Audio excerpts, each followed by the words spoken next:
não é nenhuma propaganda, mas apenas que eu vi que tem alunos, o livro que nós trabalhamos, que foi produzido aqui pelo mestrado, faz boas sínteses das diferentes teorias.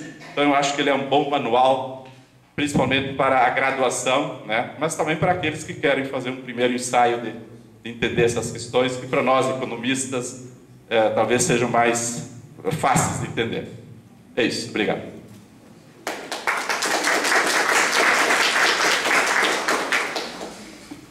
Vamos abrir então a perguntas. O professor Valdir foi mais do que britânico, né? Ele e o Schumacher, 8 minutos. Professora Solange. Então, acertei uma vez. Por favor, Murilo.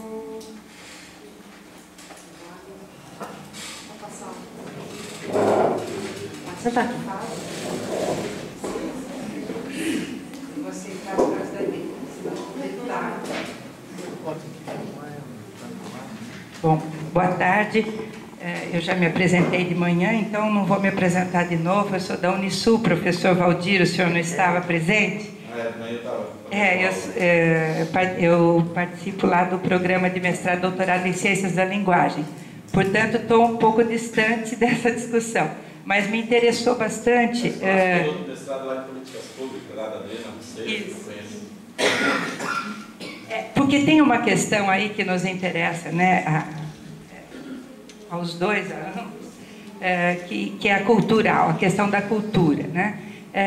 E me parece, assim, te ouvindo agora, que tem uma contradição entre falar de um mercado que se autorregula e, portanto, não precisa do Estado, e a mesa da manhã, por exemplo, que foi composta de secretários de cultura ligados à política pública e que deixam transparecer a necessidade premente de uma ação mais efetiva do Estado para a mesma questão que é cultura. Então, a contradição que me parece evidente é de que, por um lado, o Estado fica dispensado da sua função na medida em que o mercado se autorregula e inclusive, o mercado que envolve tradições culturais e tudo num desenvolvimento regionalizado e tal, o Estado está quase que dispensado das suas funções aí nesse lugar, e, por outro lado, uma necessidade desesperadora de um Estado mais presente para a manutenção dessas comunidades, dessa tradição, enfim, de tudo que mantém, no final das contas, esse desenvolvimento a partir das tradições e da cultura. Então, eu queria que o senhor falasse um pouquinho se o senhor também vê isso como uma contradição ou não. Afinal de contas, né, que posicionamento que a gente adota diante da economia neoliberal que a gente tem hoje, quando a gente se depara com esses fatores tão discrepantes assim, né? Então é isso.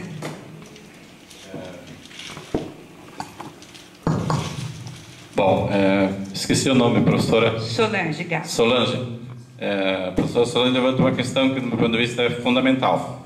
Bom, primeiro, tanto a corrente teórica da teoria da regulação como do institucionalismo e neo-institucionalismo são correntes teóricas que contestam o Estado, contestam o mercado autorregulado.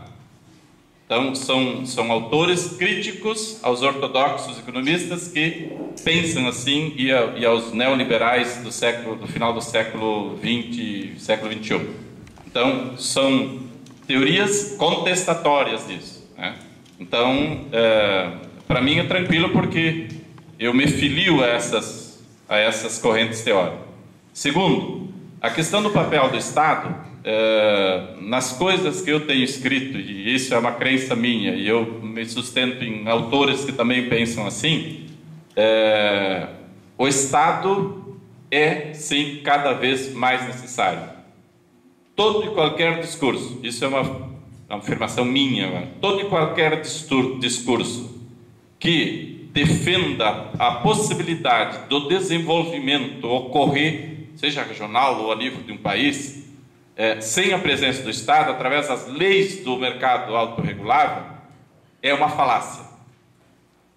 Todo discurso é uma falácia. Todo esse discurso. Por quê? Porque nem mesmo quem faz esse discurso sustenta ele na prática.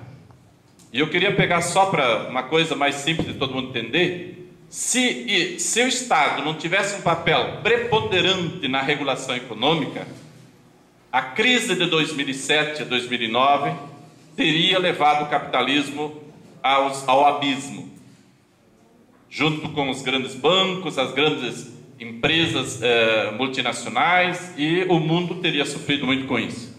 Graças ao Estado interventor, que os neoliberais que vêm desses países que fizeram essas medidas pregam, nós tivemos uma superação da crise em 2 ou 3 anos, o que nem os economistas, nem os maiores visionários previam que superássemos a crise, não no todo, mas ao menos naquilo que era e que se apresentava quando iniciou.